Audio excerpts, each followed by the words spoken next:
America ने दक्षिणी Iran के बंदर अब्बास और स्ट्रेट ऑफ हॉर्मुज में सटीक सेल्फ डिफेंस स्ट्राइक किए हैं। यह हमला ईरानी मिसाइल लॉन्च साइट्स और आईआरजीसी की उन नौकाओं को निशाना बनाकर किया गया जो समुद्र में माइंस बिछाने की कोशिश कर रही थी। अमेरिकी सेंट्रल कमांड ने इसे सीमित कार्रवाई बताया। आइए आपको बताते हैं कि अमेरिका ने कैसे हमला किया और इस ऑपरेशन में कौन से हथियार इस्तेमाल किए गए। नमस्कार, मैं हूं आकांक्षा और आप देख रहे हैं न्यूज़ 18 का डिजिटल प्लेटफॉर्म। अमेरिका ने दक्षिणी ईरान के बंदर अब्बास और स्ट्रेट ऑफ हॉर्मुज इलाके में बेहद सटीक सेल्फ डिफेंस स्ट्राइक्स किए। अमेरिकी सेंट्रल कमांड यानी कि सेंटकॉम ने इस ऑपरेशन को बेहद सीमित दायरे की कार्रवाई बताया। अमेरिका का कहना है कि यह हमला सिर्फ अमेरिकी सैनिकों, नौसैनिक जहाजों और समुद्री सुरक्षा को तत्काल खतरों से बचाने के लिए किया गया।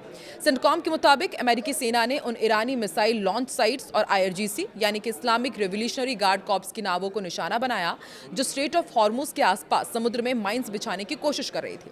अमेरिका ने हमला कैसे किया वो भी आपको बताते हैं। इस पूरे ऑपरेशन में स्टैंड ऑफ प्रिसीजन स्ट्राइक रणनीति अपनाई गई। इसका मतलब ये है कि अमेरिकी प्लेटफॉर्म दुश्मन की मारक सीमा से दूर रहकर हमला करते हैं ताकि अपने सैनिकों और पायलट्स को वो खतरे में ना डालें।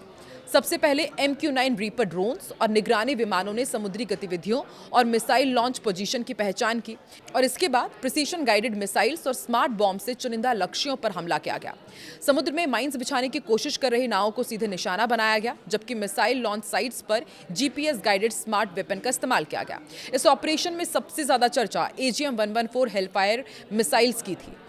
ये अमेरिका की बेहद सटीक प्रिसीजन गाइडेड मिसाइल मानी जाती है, जिसे छोटे नाव, तेज रफ्तार बोट्स, वाहनों और सीमित सैन्य ठिकानों को नष्ट करने के लिए डिजाइन किया गया है।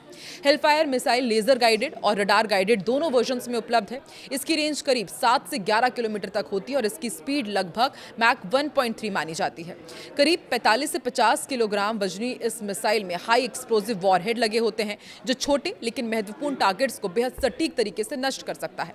माइंस बिछाने वाली ईरानी नाव को खत्म करने के लिए MQ-9 reaper drones, Apache attack helicopters या फिर नेवी हेलीकॉप्टर से 2 से 4 हेलफायर मिसाइल्स दागी गई हो। रिपोर्ट्स में दावा किया गया कि कम से कम 2 आईआरजीसी बोट्स को इस हमले में नष्ट कर दिया गया है। इस मिसाइल की सबसे बड़ी खासियत इसकी हाई एक्यूरेसी और लो कोलेटरल डैमेज कैपेबिलिटी है, यानी ये नागरिक वाले इलाके को कम नुकसान पहुंचाते हुए सर्जिकल स्ट्राइक करने में सक्षम है। ऑपरेशन में MQ-9 रीपर आर्म ड्रोन्स की भूमिका बेहद महत्वपूर्ण मानी जा रही है। यह अमेरिका का फेमस हंटर किलर ड्रोन है जो सर्विलांस और प्रिसीजन स्ट्राइक दोनों काम करता है। Q-9 रीपर करीब 27 घंटे तक लगातार उड़ान भर सकता है और 50,000 फीट तक की ऊंचाई पर ऑपरेट कर सकता है। लाइव सर्विलांस, टारगेट ट्रैकिंग और तत्काल प्रिसीजन स्ट्राइक कैपेबिलिटी से लेस होता है। इस ड्रोन पर हेलफायर मिसाइल्स और स्मार्ट बॉम्ब्स लगे होते हैं। रिपोर्ट्स के मुताबिक बंदर अब्बास क्षेत्र में इसी ड्रोन ने मिसाइल एक्टिविटी और आईआरजीसी बोट्स की निगरानी की और जरूरत पड़ने पर तत्काल हमला किया। मिसाइल लॉन्च साइट्स और हार्डन मिलिट्री पोजीशंस को निशाना बनाने के लिए अमेरिका ने JDAM यानी कि joint direct attack munition smart bombs का भी इस्तेमाल किया। DAM कोई अलग बम नहीं बल्कि एक गाइडेंस किट है जो सामान्य बम को GPS गाइडेड स्मार्ट बॉम्ब्स में बदल देती है। ये तकनीक फाइटर एयरक्राफ्ट को बेहद सटीक हमले की क्षमता देती है। ना बम की रेंज लॉन्च एटीट्यूड के अनुसार 15 से 28 किलोमीटर तक की हो सकती है। इनके 500 पाउंड से लेकर 2000 पाउंड तक के वेरिएंट्स मौजूद हैं।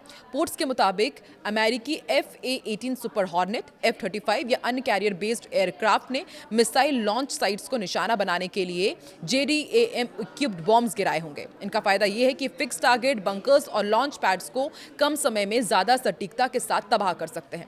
स्ट्रेट ऑफ हॉर्मुज में पहले से मौजूद अमेरिकी सेना के गाइडेड मिसाइल डिस्ट्रॉयर्स ने भी ऑपरेशन में मदद की। रिपोर्ट्स में हार्पून एंटी शिप मिसाइल और नेवल स्ट्राइक मिसाइल, जिसे NSM कहा जाता है, ऐसे हथियारों की संभावना जताई जा रही है। ये मिसाइलें समुद्री लक्ष्यों को बेहद सटीक तरीके से निशाना बनाने के लिए जानी जाती है। हालांकि टॉमाहॉक क्रूज मिसाइल के इस्तेमाल की संभावना कम मानी जा रही है क्योंकि ऑपरेशन बड़े पैमाने का था नहीं।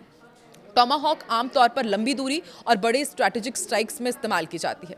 सेंटकॉम ने खुद इसे वेरी स्मॉल स्कोप ऑपरेशन बताया। रिपोर्ट्स के अनुसार इस पूरे ऑपरेशन में कुल 4 से 8 प्रिसीजन म्यूनिशंस इस्तेमाल की गई होंगी।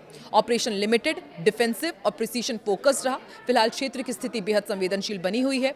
हॉर्मुज में किसी भी नई घटना से तनाव फिर तेजी से बढ़ सकता है। आपको क्या लगता है, अमेरिका और ईरान के बीच कब सब कुछ ऑल इज वेल होगा? क्या इनके बीच कुछ डील हो पाएगी या फिर इसी तरह से आए दिन नए नए हमलों की जानकारी मिलती रहेगी? कमेंट सेक्शन में जरूर बताएं।